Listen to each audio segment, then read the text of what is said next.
조선 중엽 한양 권문세가에 신동이 태어났습니다. 3살에 글자를 읽었고 5살에는 한 번 들은 문장을 통째로 외웠지요. 7살이 되기 전에는 사서삼경을 막힘없이 읊었습니다. 누가 가르친 것도 아니었습니다. 그저 어깨 너머로 듣고 눈으로 보고 혼자서 깨우친 것이었습니다. 이 아이는 단순히 외운 것이 아니라 그를 이해하고 있구나. 처당 훈장이 벌떡 일어나 감탄했습니다. 100년에 한 번 나올까 말까 한 천재라고 했지요. 그런데 이 아이의 어머니는 이미 쫓겨난 천첩이었습니다. 그러나 정실 부인의 친정은 조정 실세 가문이었지요. 아이에 대한 신동 소문이 퍼진 그날부터 집안의 공기가 싸늘하게 얼어붙었습니다. 천한 첩에게서 난 아들이 똑똑하다? 그건 축복이 아니라 재앙이었습니다. 이 집에서 똑똑한 천첩의 소생은 오래 살 수가 없었지요. 앞으로는 입을 조심하고 말을 아끼도록 하거라. 아이에게 몰래 글을 가르쳐주던 사람이 떠나며 남긴 마지막 말이었습니다. 그날 이후 아이는 바보가 되었습니다. 글을 물으면 고개를 갸웃거렸고 셈을 시키면 손가락을 꼽다 틀린 답을 말했습니다.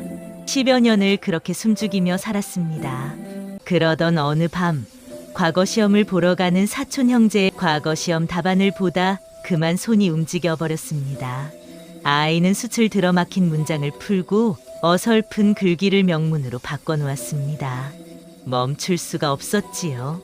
글을 다 쓰고 고개를 드는 순간 등 뒤로 서늘한 목소리가 떨어졌습니다. 이 글을 내가 쓴 것이냐? 목소리의 주인은 바로 친아버지였습니다. 10여 년간 숨겨온 비밀이 들통난 순간 아버지는 과연 아들 편이었을까요? 그리고 바보 행세를 하던 아들의 운명은 어떻게 되었을까요? 아버지가 내린 선택은 여러분의 상상을 뛰어넘습니다. 그 이야기 속으로 함께 들어가 보시죠. 시작 전 구독과 좋아요를 눌러주시면 엄청난 힘이 됩니다. 그럼 야담정기수 이야기 시작하겠습니다. 조선 중엽 한양 도성 안에 박대감이라 불리는 권문세가가 있었습니다. 높은 담장 안으로 기와 지붕이 겹겹이 이어졌고 대문 앞에는 늘 가막꾼들이 분주하게 오갔습니다. 조정에서도 박대감의 이름 석자면 고개를 끄덕일 정도였으니 그 위세가 어떠했는지는 짐작하고도 남습니다. 그런데 이 집안에는 남들이 모르는 비밀이 하나 있었습니다. 바로 천첩 소생의 아들 민준이라는 아이였습니다. 민준의 어머니는 박대감이 젊은 시절 잠시 들였던 첩이었는데 아이를 낳자마자 집에서 쫓겨났습니다. 정실 부인의 친정이 조정 실세 가문이었으니 천한 첩이 아들까지 낳았다는 것 자체가 용납될 수 없는 일이었습니다. 어머니는 쫓겨났지만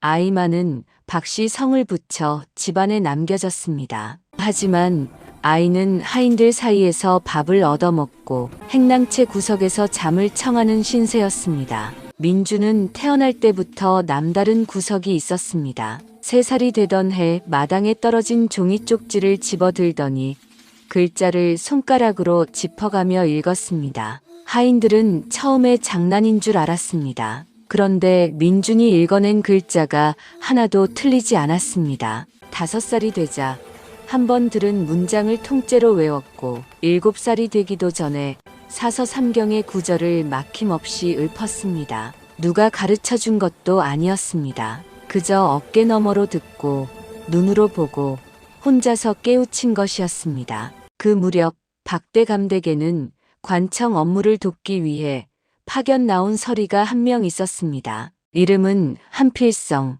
나이 55의 말수 적은 사내였습니다. 한필성은 조정에서 문서를 다루던 사람이라 글에 밝았고 박대감의 서재에서 장부를 정리하는 일을 맡고 있었습니다. 어느 날 한필성이 마을 서당에 볼 일이 있어 나서는데 마침 마당에서 놀던 민준이 그 뒤를 졸졸 따라 나섰습니다. 한필성은 귀찮은 듯 하면서도 모른 척하며 걸음을 놓았고 민주는 처음 보는 바깥 세상이 신기한지 연신 두리번거리며 따라붙었습니다. 서당에 도착하자 훈장이 한필성을 맞으며 차를 내왔습니다. 민주는 한쪽 구석에 쪼그리고 앉아 서당 아이들이 글 읽는 모습을 물끄러미 바라보았습니다. 훈장이 아이들에게 논어의 한 구절을 풀이하라 시켰는데 제대로 대답하는 아이가 없었습니다. 훈장이 한숨을 쉬며 고개를 돌리다가 구석에 서 있던 민준과 눈이 마주쳤습니다. 너는 네 집 아이냐? 민준은 대답 대신 고개만 숙였습니다. 한필성이 옆에서 나직이 말했습니다. 박대 감댁 아이입니다. 훈장은 고개를 갸웃거렸습니다. 박대 감댁이라면 정실 부인에게서 난 딸 둘만 있는 줄 알았는데 이런 남루한 차림의 아들이 있었단 말인가 싶었습니다. 훈장은 무심코 민준에게 물었습니다. 얘야, 방금 내가 읽은 글귀가 무슨 뜻인지 아느냐? 민준은 잠시 눈을 내리깔더니 조용히 입을 열었습니다. 배우고 때때로 익히면 기쁘지 아니한가라는 말입니다. 배움이란 한 번에 끝나는 것이 아니라 거듭 익혀야 비로소 내 것이 된다는 뜻이고 그것이 곧 기쁨이 된다는 말입니다. 서당 안은 조용해지고 훈장의 눈이 커졌습니다. 7살도 안 된 아이가 글의 앞뒤 맥락을 짚어 차분히 설명하다니 믿기 어려운 일이었습니다. 훈장은 다시 한 구절을 물었고 민준은 또다시 막힘없이 대답했습니다. 세 번째 질문에 이르자 훈장은 손에 들고 있던 부채를 탁 접으며 탄성을 질렀습니다. 이 아이는 외운 것이 아니라 글을 이해하고 있구나. 한필성은 아무 말 없이 민준을 바라보았습니다. 그 눈빛 속에 무엇이 담겨 있었는지 민준은 알 수 없었습니다. 다만 한필성이 돌아오는 길에 민준의 어깨를 한번 툭 치며 나직이 중얼거렸습니다. 앞으로는 입을 조심하고 말을 아끼도록 하거라.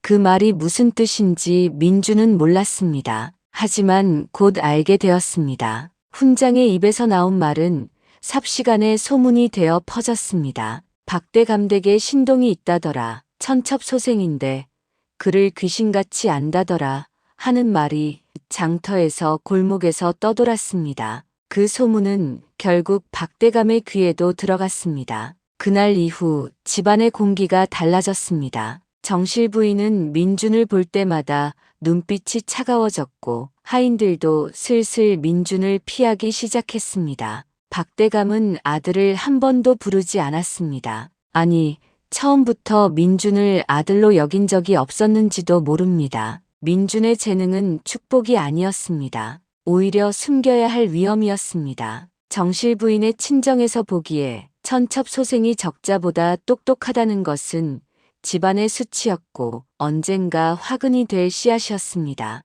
박대감 역시 그것을 모르지 않았습니다. 권세를 지키려면 처가의 비위를 거스르면 안 되었고 처가의 비위를 맞추려면 이 아이가 눈에 띄어서는 안 되었습니다. 민준은 어린 나이에도 그 차가운 시선들을 느꼈습니다. 아무도 자신을 반기지 않는다는 것을, 자신이 있어서는 안 되는 존재라는 것을 희미하게나마 깨달았습니다. 이 집에서 똑똑한 아이는 오래 살 수 없었습니다. 민준은 그것을 알기에는 너무 어렸지만 몸으로는 이미 느끼고 있었습니다. 서당에서 있었던 일이 소문이 난 뒤로 민준의 처지는 더욱 힘들어졌습니다. 정실 부인은 민준이 눈에 띄기만 해도 인상을 찌푸렸고 하인들도 괜히 민준에게 잘 보였다가 마님의 눈밖에 날까봐 슬슬 피해 다녔습니다. 밥을 주는 이도 말을 거는 이도 하나둘 줄어갔습니다. 민준은 점점 그림자처럼 살아갔습니다.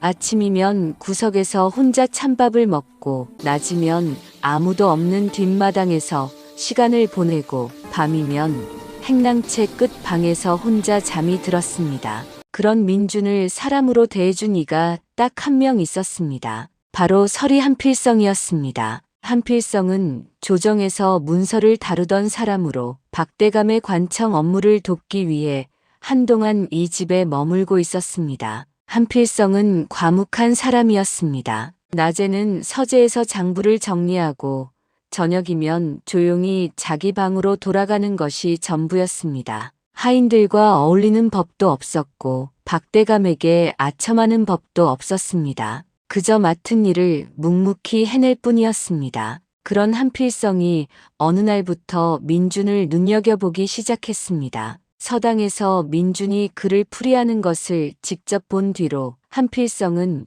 이 아이가 예사롭지 않다는 것을 알았습니다. 하지만 한필성은 아무에게도 그 이야기를 하지 않았습니다. 대신 밤마다 민준을 서재 뒤편으로 불렀습니다. 처음에 민준은 겁이 났습니다. 혹시 자신이 무슨 잘못을 했나 싶어 고개를 숙이고 따라갔습니다. 그런데 한필성은 꾸짖는 대신 낡은 책 한 권을 내밀었습니다. 이 책을 읽어보도록 하거라. 민준은 어리둥절한 얼굴로 책을 받아들었습니다. 한필성은 그 옆에 앉아 민준이 글을 읽는 것을 지켜보았습니다. 민준이 막히는 대목이 있으면 나직이 풀이해 주었고 잘 읽어내면 고개를 한번 끄덕여 주었습니다. 그것이 전부였습니다. 칭찬도 꾸중도 없었습니다. 하지만 민준에게는 그것만으로도 충분했습니다. 누군가 자신을 보고 있다는 것, 자신의 말을 듣고 있다는 것, 그것만으로도 가슴이 벅찼습니다. 그렇게 밤마다 서재 뒤편에서 글을 배우는 날들이 이어졌습니다. 한필성은 민준에게 천자문부터 시작해 논어, 맹자까지 차근차근 가르쳤습니다. 민준은 한 번 들으면 잊지 않았고 한 번 읽으면 그 뜻을 스스로 깨우쳤습니다. 한필성은 그런 민준을 볼 때마다 속으로 탄식했습니다. 이 아이가 양반가의 적자로 태어났더라면 장차 크게 이름을 떨쳤을 터인데 하필이면 천첩의 자식으로 태어나 이 모양이 되었구나 싶었습니다. 어느 날 밤 한필성이 민준에게 물었습니다. 내 꿈이 무엇이냐? 민준은 한참을 말없이 있다가 고개를 저었습니다. 꿈이 없습니다. 없다니 그게 무슨 말이냐? 저 같은 것이 꿈을 꾸면 안 되는 것 아닙니까? 한필성은 아무 말도 하지 못했습니다. 7살도 안 된 아이가 할 말이 아니었습니다. 하지만 이 집에서 민준이 어떤 대우를 받는지 뻔히 보아온 한필성으로서는 뭐라 위로할 말이 없었습니다. 그저 민준의 머리를 한번 쓸어주는 것이 전부였습니다. 그해 겨울은 유난히 매서웠습니다. 한양에 눈이 쏟아지고 밤마다 매서운 바람이 창호지를 흔들었습니다. 한필성은 그 추위에 병을 얻었습니다. 처음에는 기침으로 시작했는데 며칠 지나지 않아 열이 펄펄 끓더니 자리에서 일어나지 못하게 되었습니다. 박대감은 의원을 불러 진맥을 시켰지만 크게 신경 쓰는 눈치는 아니었습니다. 어차피 관청에서 파견 나온 서리일 뿐이었으니 병이 낫든 말든 대수롭지 않게 여겼습니다.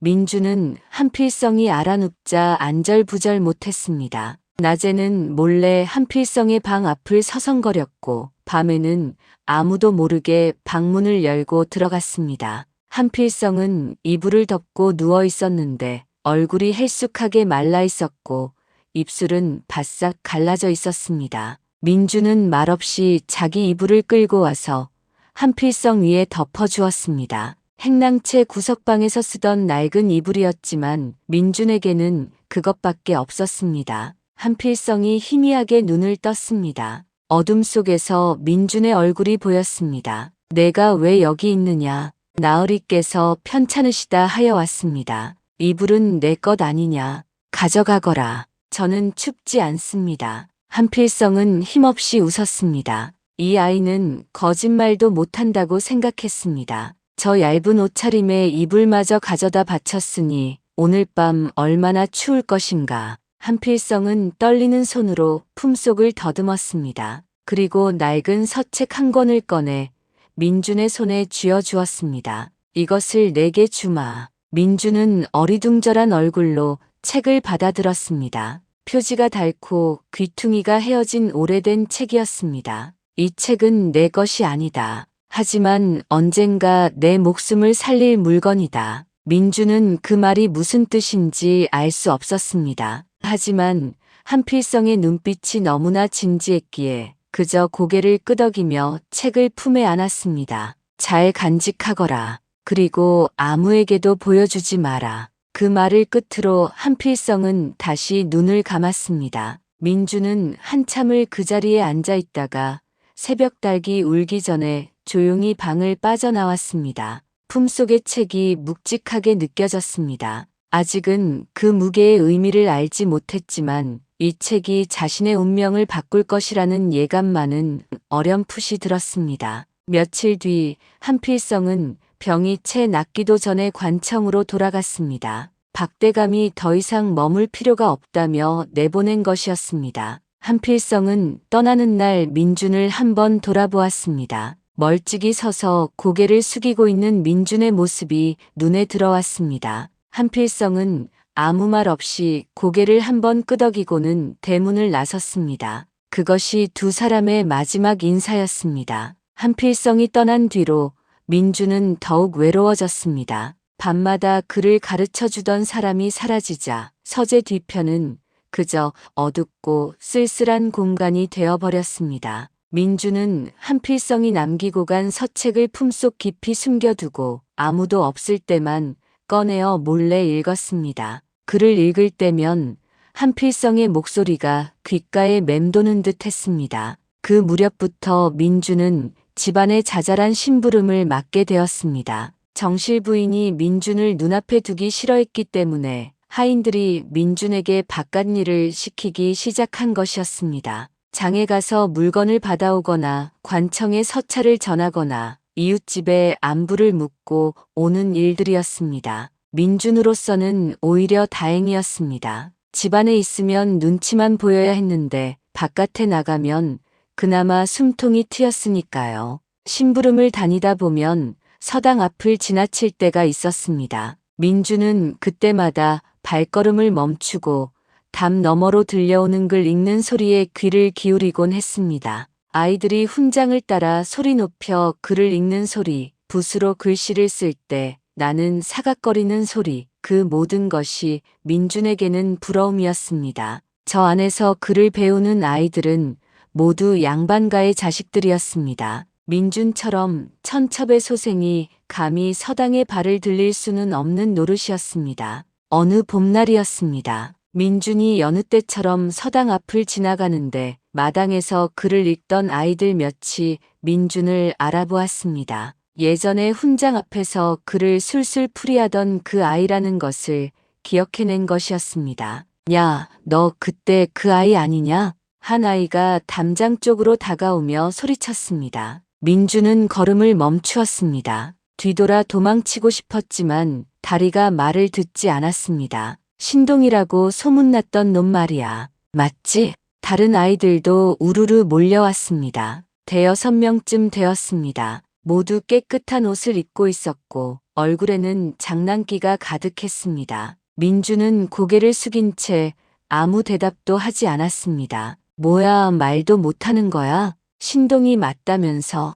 그를 귀신같이 안다며. 아이들은 킬킬거리며 민준을 둘러쌌습니다. 그중 한 아이가 땅바닥에 쪼그려 앉더니 나뭇가지로 글자를 썼습니다. 그런데 일부러 글자를 거꾸로 엉터리로 써놓았습니다. 획이 빠진 것도 있었고 아예 있지도 않은 글자를 지어낸 것도 있었습니다. 자, 이 글자가 무슨 뜻인지 맞춰봐라. 신동이면 이 정도는 알겠지? 아이들이 깔깔거리며 민준을 떠밀었습니다. 민준은 땅바닥에 적힌 글자를 내려다보았습니다. 한눈에 엉터리라는 것을 알 수 있었습니다. 하지만 그것을 입 밖에 낼 수는 없었습니다. 민준의 머릿속에 여러 생각이 스쳤습니다. 한필성이 떠나던 날 했던 말이 떠올랐습니다. 입 조심해라. 그리고 서당에서 글을 풀이한 뒤로 집안 분위기가 어떻게 변했는지도 생각났습니다.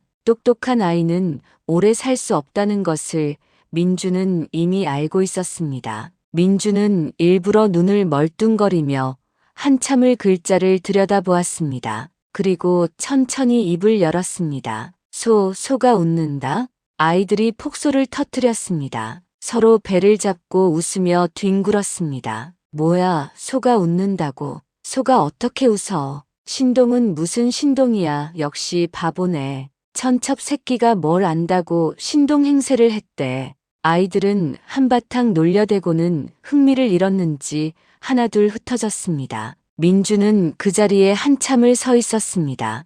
얼굴이 붉어지거나 주먹을 쥐거나 하지 않았습니다. 그저 가만히 서서 아이들이 사라지는 것을 지켜보았습니다. 마음속에서 무언가가 단단하게 굳어지는 것이 느껴졌습니다. 그날 밤 민주는 행랑채 구석방에 누워 어둠 속을 바라보았습니다. 품속에서 한필성이 준 서책을 꺼내 가슴에 안았습니다. 책의 무게가 느껴졌습니다. 이 안에 담긴 글자들, 그 글자들이 품고 있는 뜻, 민주는 그것을 다 알고 있었습니다. 하지만 이제는 알면서도 모르는 척해야 했습니다. 아는 것을 숨겨야 살아남을 수 있다는 것을 오늘 깨달았습니다. 민주는 조용히 눈을 감았습니다. 이제부터 바보가 되기로 마음먹었습니다. 글을 물으면 모른다고 대답하고 뜻을 물으면 엉뚱한 소리를 짓거리기로 했습니다. 신동이라는 소문은 저절로 사라질 것이었습니다. 사람들은 곧 민준을 잊을 것이었습니다. 그래야 했습니다. 그래야만 이 집에서 살아남을 수 있었습니다. 그 뒤로 민주는 철저하게 바보 행세를 했습니다. 누가 글자를 물어도 고개를 갸웃거리며 모른다고 했고, 간단한 셈을 시켜도 손가락을 꼽다가 틀린 답을 말했습니다. 처음에는 의아해하던 사람들도 차츰 민준을 머리가 나쁜 아이로 여기기 시작했습니다. 예전에 신동이라고 소문이 났던 것은 훈장이 잘못 본 것이거나 아니면 그저 한때 반짝했던 것일 뿐이라고들 생각했습니다. 민주는 그 오해가 퍼져나가는 것을 묵묵히 지켜보았습니다. 밤이 되어 아무도 없을 때면 민주는 몰래 서책을 꺼내 읽었습니다. 촛불도 켜지 않고 달빛의 의지에 글자를 더듬었습니다. 그것이 민준에게 남은 유일한 위안이었습니다. 겉으로는 바보였지만 속으로는 여전히 그를 사랑하는 아이였습니다.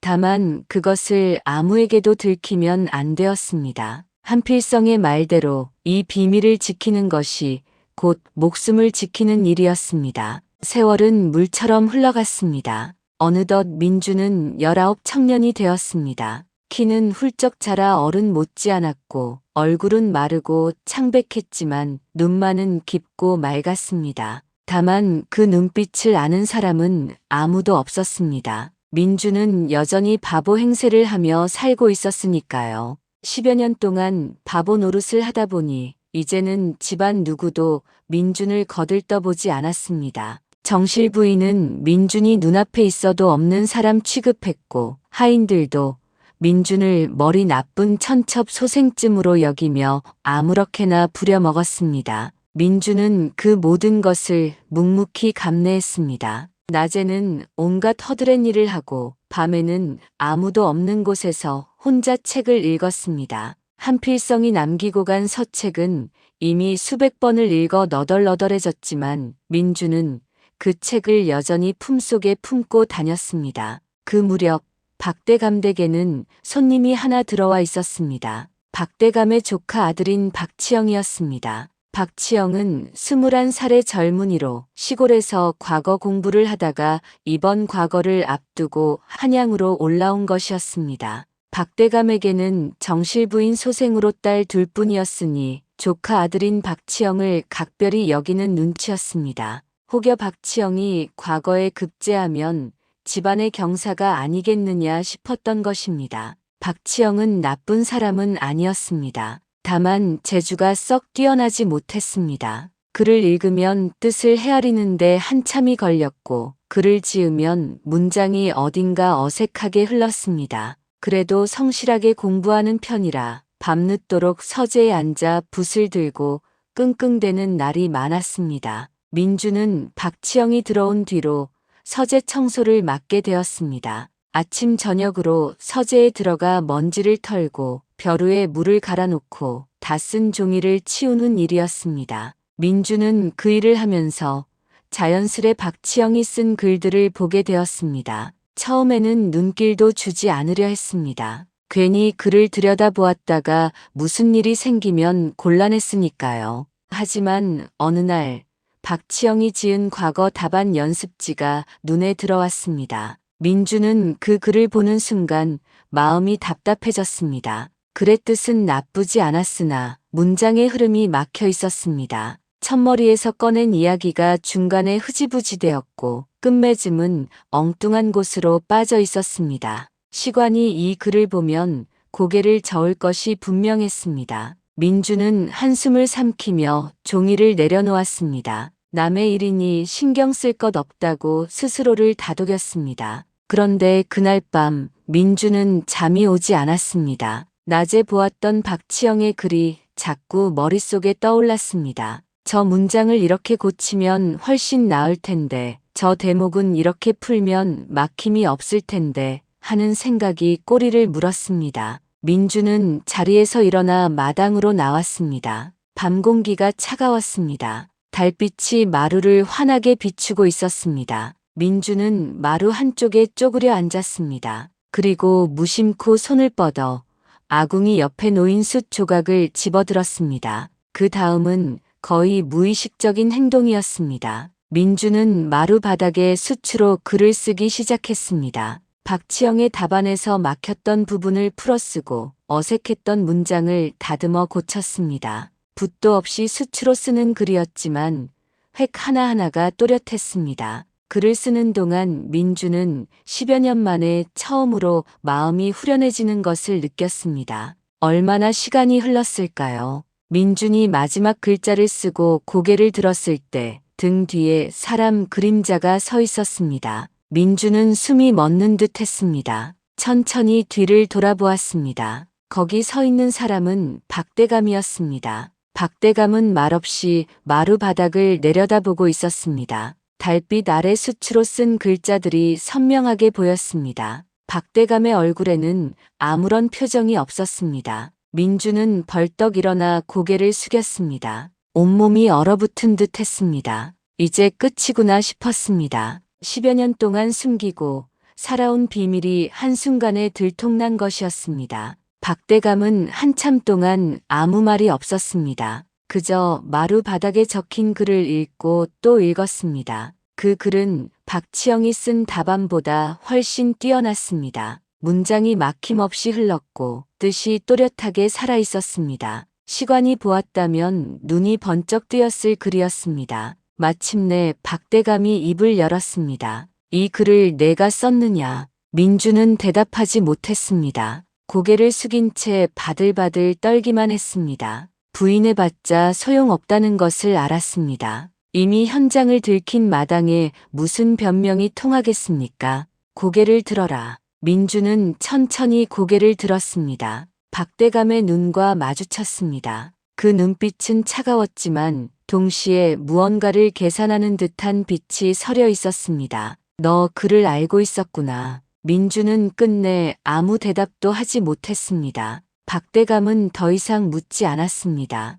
그저 마루 바닥의 글을 한 번 더 훑어보고는 조용히 돌아섰습니다. 발걸음 소리가 멀어져 갔습니다. 민주는 그 자리에 주저앉았습니다. 다리에 힘이 풀렸습니다. 그날 밤 박대감은 잠을 이루지 못했습니다. 서재에 앉아 촛불을 켜놓고 한참을 생각에 잠겼습니다. 마루 바닥에 적힌 글이 눈앞에 아른거렸습니다. 저 아이가 저런 글을 쓸 수 있다니. 바보인 줄만 알았는데 아니었구나. 처음부터 숨기고 있었던 것이구나. 박대감은 천천히 계산을 시작했습니다. 저 아이의 재주를 어떻게 쓸 것인가. 저 아이를 어떻게 처리할 것인가. 천첩소생인 저 아이가 세상에 알려지면 집안의 수치가 될 것이었습니다. 하지만 저 아이의 재주를 묻어두기에는 너무 아까웠습니다. 박대감의 머릿속에서 하나의 계략이 떠올랐습니다. 입꼬리가 살짝 올라갔습니다.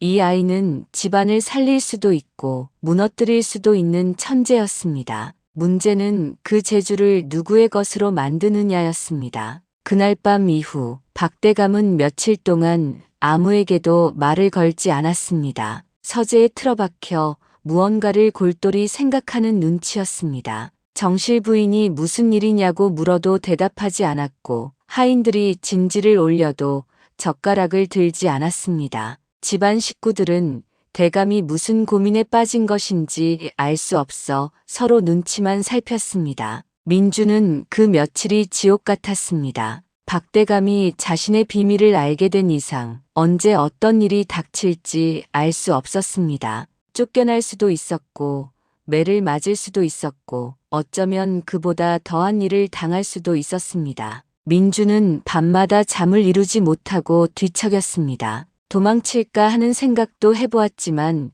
갈 곳이 없었습니다. 어머니는 어디로 쫓겨났는지 알 수 없었고 세상에 자신을 받아줄 사람은 아무도 없었습니다. 며칠이 지난 어느 저녁이었습니다. 하인이 민준을 찾아왔습니다. 대감께서 부르신다. 서재로 오너라. 민준은 가슴이 철렁 내려앉았습니다. 드디어 올 것이 왔구나 싶었습니다. 떨리는 다리를 이끌고 서재로 향했습니다. 문 앞에 서서 한참을 망설이다가 겨우 입을 열었습니다. 부르셨습니까? 들어오너라. 민주는 문을 열고 안으로 들어갔습니다. 서재 안에는 촛불 하나만 켜져 있었고 박대감이 탁자 앞에 앉아 있었습니다. 민주는 문 앞에 서서 고개를 숙였습니다. 박대감은 한참 동안 민준을 바라보다가 천천히 입을 열었습니다. 내가 쓴 글을 보았다. 민준은 대답하지 않았습니다. 고개를 더 깊이 숙일 뿐이었습니다.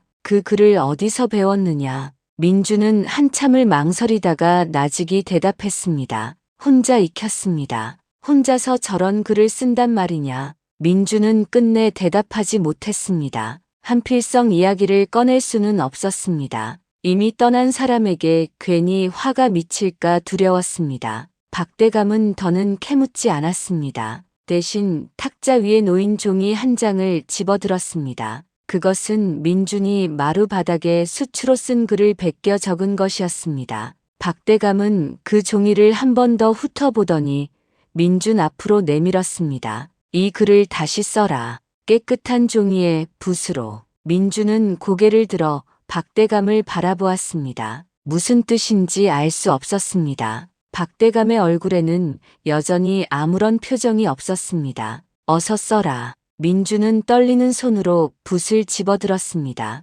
벼루에 먹을 갈고 종이 위에 글을 쓰기 시작했습니다. 10여 년 만에 제대로 된 붓을 잡는 것이었습니다. 처음에는 손이 떨려서 획이 삐뚤어졌지만 몇 글자를 쓰고 나자 점점 손에 힘이 들어갔습니다. 글을 쓰는 동안 민주는 모든 것을 잊었습니다. 두려움도 불안도 아무것도 느껴지지 않았습니다. 그저 붓끝을 따라 흐르는 글에만 집중했습니다. 글을 다 쓰고 나서 민주는 붓을 내려놓았습니다. 박대감이 그 종이를 집어들었습니다. 한참 동안 글을 읽더니 고개를 끄덕였습니다. 그리고 그 종이를 접어서 품속에 넣었습니다. 오늘 일은 아무에게도 말하지 마라. 민주는 고개를 숙였습니다. 그리고 앞으로도 그를 아는 티를 내서는 안 된다. 알겠느냐? 예, 물러가거라. 민주는 서재를 나왔습니다. 무슨 일이 벌어진 것인지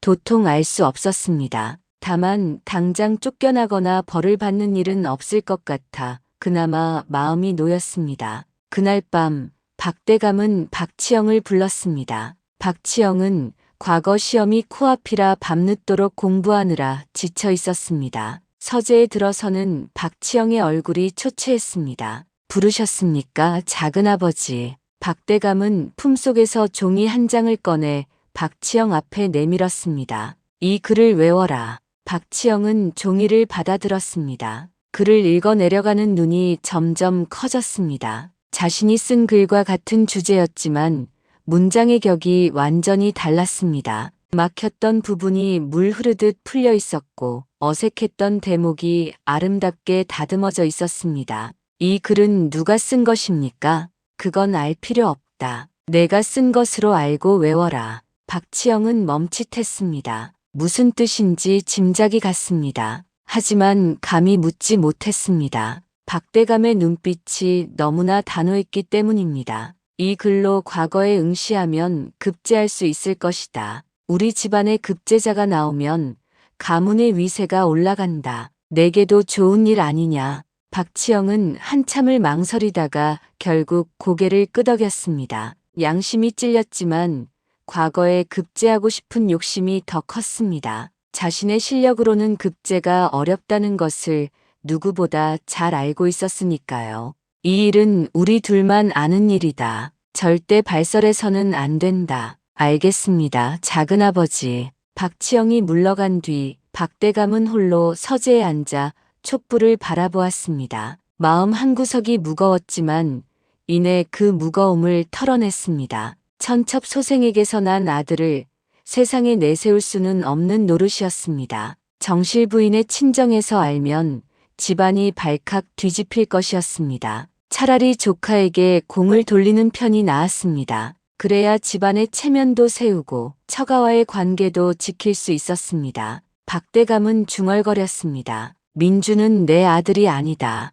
아니, 아들이어서는 안 된다. 그날 밤 아버지는 아들을 버린 것이 아니었습니다. 아들의 존재 자체를 지운 것이었습니다. 민준이 가진 재주는 이제 민준의 것이 아니었습니다. 박치영의 것이 되었습니다. 민준이라는 이름은 영영 그림자 속에 묻히게 되었습니다. 며칠 뒤 박치영은 과거에 응시했습니다. 결과는 장원급제였습니다. 박대감댁의 급제 소식이 전해지자 온 집안이 잔치 분위기에 휩싸였습니다. 정실 부인은 연신 웃음을 터뜨렸고 하인들은 분주하게 축하 음식을 준비했습니다. 박치영은 어깨를 으쓱거리며 집안 어른들의 칭찬을 받았습니다. 그 잔치가 벌어지는 동안 민주는 뒷마당 구석에 쪼그려 앉아 있었습니다. 멀리서 들려오는 웃음소리와 풍악소리가 귓가에 맴돌았습니다. 자신이 쓴 글로 남이 급제했다는 것을 민주는 알고 있었습니다. 하지만 억울하다거나 분하다는 생각은 들지 않았습니다. 그저 담담했습니다. 어차피 자신에게는 과거에 응시할 자격조차 없었으니까요. 천첩소생이 과거를 본다는 것 자체가 있을 수 없는 일이었습니다. 민주는 품속에서 낡은 서책을 꺼내 가슴에 안았습니다. 한필성이 남기고 간 이 책만이 민준에게 남은 전부였습니다. 민주는 조용히 눈을 감았습니다. 그림자로 사는 것에 이제는 익숙해져 있었습니다. 박치영의 장원급제 소식은 한양 장안에 퍼져나갔습니다. 박대감댁 조카가 과거에 장원으로 뽑혔다는 소문이 돌자 축하 인사를 전하러 오는 손님들이 줄을 이었습니다. 박대감은 연일 손님을 맞느라 바빴고 정실 부인은 어깨가 으쓱해져서 종일 웃음이 떠나질 않았습니다. 박치영은 이제 곧 벼슬길에 오를 것이었고 그 덕에 박대감댁의 위세도 한층 높아질 판이었습니다. 그런데 잔치가 끝나고 며칠이 지났을 무렵 집안에 이상한 소문이 돌기 시작했습니다. 천첩소생 민준이 이상해졌다는 것이었습니다. 원래도 머리가 나쁜 아이라고 알려져 있었지만 요즘 들어 부쩍 행동이 괴상해졌다는 것입니다. 민준은 사람들의 눈을 피했습니다. 누가 말을 걸어도 대답하지 않았고 고개를 숙인 채 중얼중얼 알 수 없는 소리만 내뱉었습니다. 웃어야 할 상황에서 느닷없이 눈물을 흘렸고 슬퍼해야 할 때 갑자기 낄낄거리며 웃었습니다. 하인들이 심부름을 시키면 엉뚱한 곳으로 가서 멍하니 서 있다가 돌아왔고 밥을 주면 손으로 집어먹거나 아예 먹지 않고 내버려 두었습니다. 처음에는 하인들도 대수롭지 않게 여겼습니다. 원래 좀 모자란 아이였으니 이상한 짓을 해도 그러려니 했습니다. 하지만 날이 갈수록 민준의 행동이 심해지자 하인들 사이에서 수군거림이 일었습니다. 저 아이가 완전히 미쳐버린 것 아니냐? 글쎄, 요즘 보면 사람 같지가 않아. 밤마다 혼자서 웃다가 울다가 난리더라고. 마님 귀에 들어가면 어쩌려고 저러나 몰라. 그 소문은 결국 정실 부인의 귀에도 들어갔습니다. 정실 부인은 인상을 찌푸리며 박대감에게 말했습니다. 영감, 저 천첩소생이 미쳐 돌아가는 모양이에요. 집안에 미친 사람을 두면 흉할 텐데 어찌할 작정이십니까? 박대감은 잠시 생각에 잠기더니 의원을 부르라고 했습니다. 박대감댁을 드나들던 의원이 불려왔습니다. 나이 60쯤 된 통통한 체구의 사내였는데 느릿느릿한 말투에 표정이 거의 없는 사람이었습니다. 의원은 민준을 마루에 앉혀놓고 이리저리 살폈습니다. 맥을 짚어보고 눈동자를 들여다보고 이것저것 물어보았습니다. 민주는 의원의 물음에 제대로 대답하지 못했습니다. 고개를 갸웃거리거나 엉뚱한 말을 중얼거리거나 갑자기 웃음을 터뜨리기를 반복했습니다. 의원은 한참을 진맥하더니 고개를 저으며 말했습니다. 놀라서 혼이 나간 듯합니다. 혼이 나갔다니 그게 무슨 말이요? 박대감이 물었습니다. 사람이 큰 충격을 받으면 혼백이 흩어지는 수가 있습니다. 이 아이는 무언가에 크게 놀라 정신이 온전치 못하게 된 것 같습니다. 약으로 다스릴 수 있는 병이 아닙니다. 그럼 어쩌란 말이요? 그저 조용히 두는 수밖에요. 혹여 혼이 돌아오면 나을 수도 있겠지만 돌아오지 않으면 평생 저러고 살아야 할 것입니다. 의원은 그 말을 남기고 돌아갔습니다. 정실 부인은 한숨을 내쉬었습니다. 차라리 잘 되었네요. 저러면 아무 탈 없이 치워버릴 수 있겠어요. 치우다니 그게 무슨 말이요? 미친 사람을 집안에 둘 수는 없지 않습니까? 멀리 보내버리든지 아니면 어디 골방에 가둬두든지 해야지요. 박대감은 아무 대답도 하지 않았습니다. 정실 부인의 말이 맞았습니다. 미친 천첩소생을 집안에 두면 체면이 깎일 터였습니다. 하지만 그렇다고 내쫓기도 어려웠습니다. 아무리 천첩소생이라 해도 피를 나눈 자식인데 미쳤다고 내쫓았다는 소문이 나면 그것도 흉한 일이었습니다. 결국 박대감은 민준을 집안 구석의 허름한 별채에 가둬두기로 했습니다. 하루에 한 끼 밥만 넣어주고 그 외에는 아무도 드나들지 못하게 했습니다. 민준은 그렇게 세상과 단절되었습니다. 그런데 아무도 몰랐습니다. 민준이 일부러 미친 척을 하고 있다는 것을요. 박치영이 장원급제한 그날 밤 민준은 깨달았습니다. 자신의 재주가 세상에 알려지면 안 된다는 것을요. 박대감이 자신의 글을 박치영에게 넘긴 것은 민준의 존재를 지우기 위함이었습니다. 만약 민준이 글을 안다는 사실이 새어나가면 박치영의 장원급제가 거짓이라는 것이 드러날 터였습니다. 그렇게 되면 박대감댁은 큰 화를 입을 것이고 그 화는 고스란히 민준에게 돌아올 것이었습니다. 민준은 살아남아야 했습니다. 살아남으려면 철저하게 바보가 되어야 했습니다. 아는 것을 숨기는 정도로는 부족했습니다. 아예 아무것도 모르는 미친 사람이 되어야 했습니다. 그래야 아무도 민준을 의심하지 않을 터였습니다. 미친 사람의 입에서 나오는 말은 아무도 믿지 않으니까요. 민준은 스스로 혼이 나간 사람이 되기로 했습니다. 눈을 피하고 엉뚱한 말을 하고 웃어야 할 때 울고 울어야 할 때 웃었습니다. 처음에는 연기하는 것이 어려웠지만 며칠이 지나자 점점 익숙해졌습니다. 어느 순간부터는 진짜 미친 것인지 연기하는 것인지 스스로도 헷갈릴 지경이 되었습니다. 별채에 갇힌 뒤로도 민주는 바보 행세를 멈추지 않았습니다. 밥을 가져다 주는 하인 앞에서도 중얼거리며 헛소리를 했고 혼자 있을 때도 혹시 누가 엿볼까봐 멍하니 벽만 바라보았습니다. 오직 깊은 밤 아무도 없다는 것이 확실할 때만 민주는 품속에서 서책을 꺼내 읽었습니다. 한필성이 남기고 간 그 책만이 민준이 미치지 않고 버틸 수 있는 유일한 끈이었습니다. 민주는 알고 있었습니다. 말하면 죽고 침묵하면 산다는 것을요. 천재로 빛나다 죽는 것보다 바보로 숨어서 사는 것이 나았습니다. 언젠가 기회가 올지도 모른다는 희미한 기대를 품고 민주는 오늘도 바보인 척 살아갔습니다. 세월이 흘러 몇 해가 지났습니다. 박치영은 벼슬길에 올라 승승장구했고 박대감댁의 위세는 나날이 높아졌습니다. 장원급제 출신 관리가 집안에 있으니 어디를 가든 대접이 달랐습니다. 박대감은 흐뭇한 얼굴로 손님들을 맞았고 정실 부인은 연일 치마폭을 펄럭이며 자랑을 늘어놓았습니다. 그 사이 민주는 여전히 별채에 갇혀 있었습니다. 이제 23이 된 청년이었지만 세상은 그를 미친 바보로만 알고 있었습니다. 하루에 한 끼 밥이 들어오고 그 외에는 아무도 찾아오지 않았습니다. 민주는 낮에는 멍하니 벽을 바라보고 밤에는 몰래 서책을 읽으며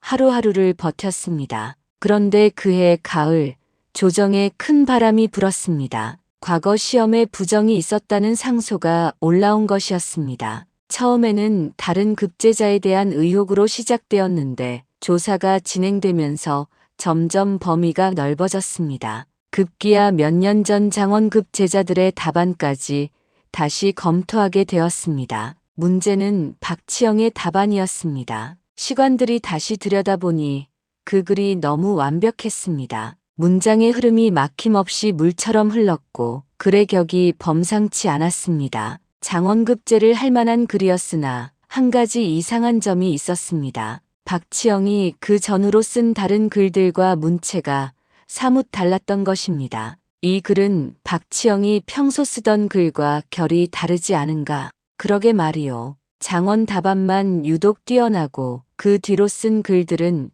평범하기 짝이 없소. 혹시 대필이 있었던 것 아니겠소? 조정에서 수군거림이 일었습니다. 박치영의 장원급제에 의혹의 눈초리가 쏠리기 시작했습니다. 조사관들이 박대감댁을 찾아왔습니다. 박치영을 불러 신문하고 집안 사람들을 하나하나 조사했습니다. 박대감은 등에 식은땀이 흘렀습니다. 이대로 가다가는 진실이 드러날 판이었습니다. 민준이 쓴 글을 박치영에게 넘긴 일이 밝혀지면 집안은 풍비박산이 날 터였습니다. 박치영은 급제를 박탈당할 것이고 박대감 자신도 파직을 면치 못할 것이었습니다. 정실부인 친정에서 알면 혼맥이 끊어질 것이고 그동안 쌓아온 위세가 하루아침에 무너질 터였습니다. 박대감은 밤새 머리를 굴렸습니다. 어떻게든 이 위기를 넘겨야 했습니다. 그리고 마침내 한 가지 묘안을 떠올렸습니다. 모든 죄를 뒤집어 씌울 사람이 필요했습니다. 그 사람은 이미 집안에 있었습니다. 미쳐서 별채에 갇혀있는 천첩소생 민준이었습니다. 박대감은 조사관들을 불러 말했습니다. 사실 제가 숨긴 일이 하나 있습니다. 조사관들이 귀를 기울였습니다. 제 집안에 미친 아이가 하나 있는데 그 아이가 예전에 이상한 짓을 저질렀습니다. 이상한 짓이라니 그게 무슨 말씀이요? 그 아이가 과거 시험 전에 몰래 서재에 들어가 답안을 훔쳐 적어두었습니다. 아마 그 답안을 팔아넘기려 했던 모양인데 제 조카가 그것을 모르고 베껴 쓴 것 같습니다. 조사관들이 눈을 크게 떴습니다. 그런 일이 있었단 말이요? 부끄러운 일이라 숨기고 있었습니다. 그 아이가 미쳐버린 것도 그 일이 들통날까 두려워서 그런 것 같습니다. 박대감의 말은 그럴듯했습니다. 조사관들은 고개를 끄덕였습니다. 미친 사람이 저지른 일이라면 납득이 갔습니다. 박치영은 속아서 베껴 쓴 것이니 죄가 가볍고 진짜 죄인은 그 미친 아이라는 논리였습니다. 조사관들이 별채로 달려갔습니다. 문을 열고 들어가니 민준이 구석에 쪼그리고 앉아 중얼거리고 있었습니다. 머리는 헝클어지고 옷은 남루했으며 눈빛은 초점이 없었습니다. 누가 봐도 미친 사람이었습니다. 내가 답안을 훔쳐 적었느냐? 민준은 대답하지 않았습니다. 고개를 갸웃거리며 알 수 없는 소리만 내뱉었습니다. 조사관들은 혀를 찼습니다. 미친놈한테 물어봐야 소용없겠군. 그래도 증거가 있으니 잡아들여야 하지 않겠소? 그렇지. 일단 옥에 가두고 보는 게 맞겠소. 민준은 그 자리에서 포박되어 끌려갔습니다. 무슨 영문인지도 모른 채, 아니 사실은 다 알면서도 아무 말도 하지 못한 채 민준은 옥으로 끌려갔습니다.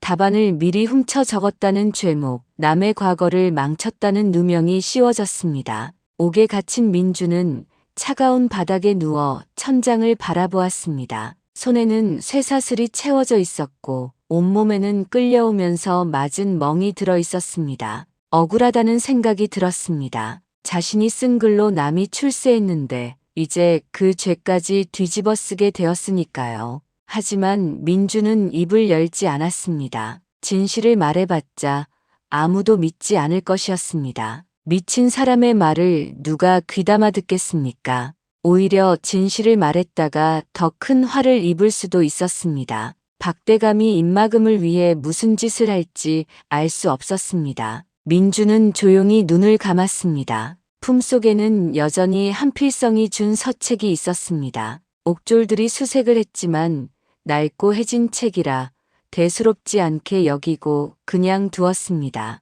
민주는 그 책을 가슴에 안고 웅크렸습니다. 이 책만이 자신의 결백을 증명해 줄 수 있는 유일한 물건이었습니다. 하지만 그것을 알아봐 줄 사람이 있을지 민주는 알 수 없었습니다. 밤이 깊어갔습니다. 오가는 어둡고 축축했습니다. 어디선가 쥐가 지나가는 소리가 들렸습니다. 민주는 이를 악물었습니다. 아직 포기할 때가 아니었습니다. 한필성이 말했던 것처럼 이 책이 언젠가 자신의 목숨을 살릴 것이라는 믿음을 놓지 않았습니다. 그 언젠가가 오기를 기다리며 민주는 차가운 옥바닥에서 잠을 청했습니다. 민준이 옥에 갇힌 지 열흘이 지났습니다. 조사는 마무리 단계에 접어들었고 민준에게는 곧 죄가 확정될 판이었습니다. 미친 사람이 답안을 훔쳐 적어 팔아넘기려 했다는 죄목이었습니다. 형벌은 귀양이 될 것이라는 소문이 돌았습니다. 그런데 그 무렵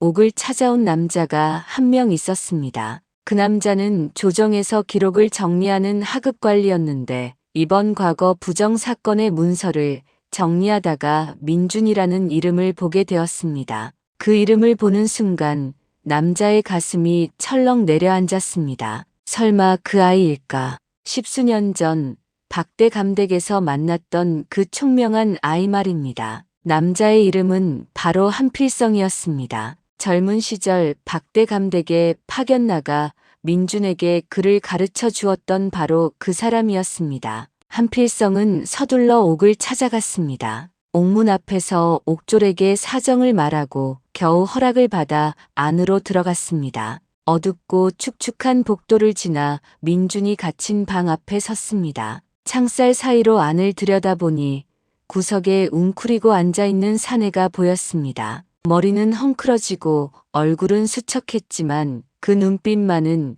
한필성이 기억하는 그대로였습니다. 깊고 맑은 눈동자, 슬픔을 삼키고 있는 눈빛이었습니다. 민준아, 한필성이 나직이 불렀습니다. 민준이 고개를 들었습니다. 창살 너머로 낯익은 얼굴이 보였습니다. 세월이 흘러 많이 늙었지만 틀림없이 한필성이었습니다. 민준의 눈에서 눈물이 흘러내렸습니다. 나리, 살아있었구나. 내가 살아있었어. 한필성도 눈시울이 붉어졌습니다. 10수년 전 병든 몸을 이끌고 박대 감댁을 떠날 때 다시는 이 아이를 볼 수 없을 것이라 생각했습니다. 그런데 이렇게 옥에 갇힌 모습으로 다시 만나게 될 줄이야. 들었다. 내가 답안을 훔쳤다는 누명을 썼다고. 민주는 대답하지 않았습니다. 그저 고개를 숙일 뿐이었습니다. 내가 준 책은 아직 가지고 있느냐? 민준이 품속에서 낡은 서책을 꺼냈습니다. 너덜너덜해진 표지, 헤어진 귀퉁이.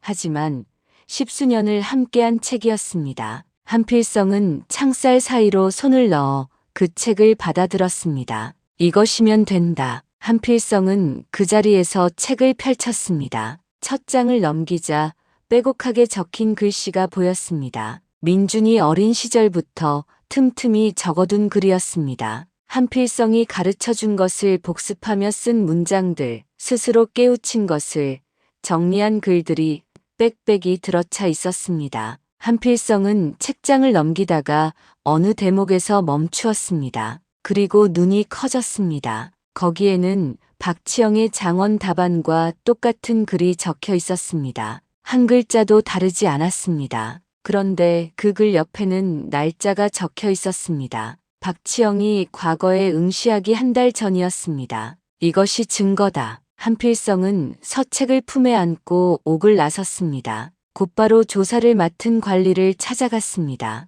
그리고 서책을 내밀며 말했습니다. 이 책을 보시오. 박치영의 장원 답안이 여기 고스란히 적혀 있소. 날짜를 보시오. 과거 시험보다 한 달이나 앞서 있소. 관리가 책을 받아들었습니다. 장원 답안과 대조해 보니 한치의 어긋남도 없이 같았습니다. 날짜까지 앞서 있으니 민준이 훔쳐 적은 것이 아니라 원래 민준이 쓴 글이라는 뜻이었습니다. 이게 어찌 된 일이오? 박치영이 급제한 답안은 원래 민준이 쓴 것이오. 박대감이 그 글을 빼앗아 조카에게 넘긴 것이지 민준이 훔친 것이 아니요. 조사가 다시 시작되었습니다. 한필성의 증언과 서책의 증거가 더해지자 사건의 전모가 드러나기 시작했습니다. 박대감대 카인들이 불려와 신문을 받았고 숨겨져 있던 진실이 하나둘 모습을 드러냈습니다. 민준이 어린 시절 신동이었다는 것, 바보 행세는 살아남기 위한 것이었다는 것, 박대감이 민준의 글을 박치영에게 넘겼다는 것, 모든 것이 밝혀졌습니다. 조정은 발칵 뒤집혔습니다. 과거 부정도 문제였지만 친아들의 재주를 빼앗아 조카에게 넘기고 심지어 그 아들에게 누명까지 씌웠다는 사실이 사람들을 경악하게 만들었습니다. 박대감은 파직되었습니다. 벼슬을 빼앗기고 재산을 몰수당하고 가문의 명예는 땅에 떨어졌습니다. 박치영은 장원급제 자격을 박탈당했습니다. 앞으로 다시는 과거에 응시할 수 없게 되었습니다. 민준은 옥에서 풀려났습니다. 누명이 벗겨지고 무죄가 선고되었습니다. 옥문을 나서는 민준의 앞에 한필성이 서 있었습니다. 고맙습니다, 나리. 민준이 깊이 고개를 숙였습니다. 한필성이 민준의 어깨를 잡아 일으켰습니다. 내가 한 것이 아니다. 내가 남긴 글이 너를 살린 것이다. 한필성은 낡은 서책을 민준에게 돌려주었습니다.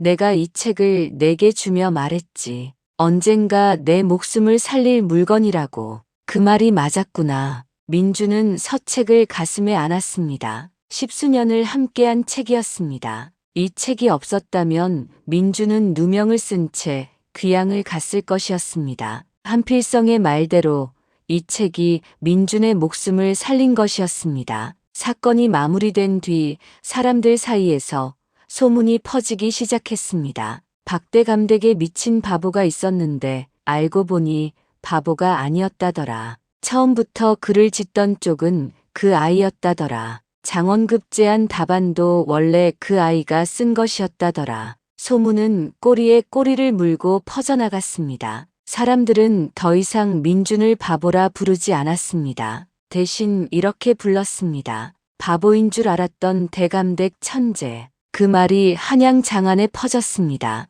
민준의 이름이 다시 불리기 시작했습니다. 얼마 뒤 조정에서 민준을 불렀습니다. 임금이 민준의 사연을 듣고 안타까워하며 벼슬 하나를 내린 것이었습니다. 기록을 다루는 말직이었습니다. 대단한 벼슬은 아니었지만 민준에게는 그것으로 충분했습니다. 천첩소생이 벼슬을 받는 것 자체가 드문 일이었으니까요. 민준은 관복을 입고 관청으로 향했습니다. 한필성이 그 모습을 바라보며 흐뭇하게 웃었습니다. 10수년 전 행랑채 구석에서 떨고 있던 아이가 이제 당당하게 벼슬길에 오르게 되었습니다. 민준은 말하지 않았습니다. 10수년 동안 입을 다물고 바보 행세를 했습니다. 하지만 그가 남긴 글은 사라지지 않았습니다. 진실은 숨겨져 있다가 끝내 세상에 드러났습니다. 천재는 숨길 수 있어도 진실은 숨길 수 없었습니다.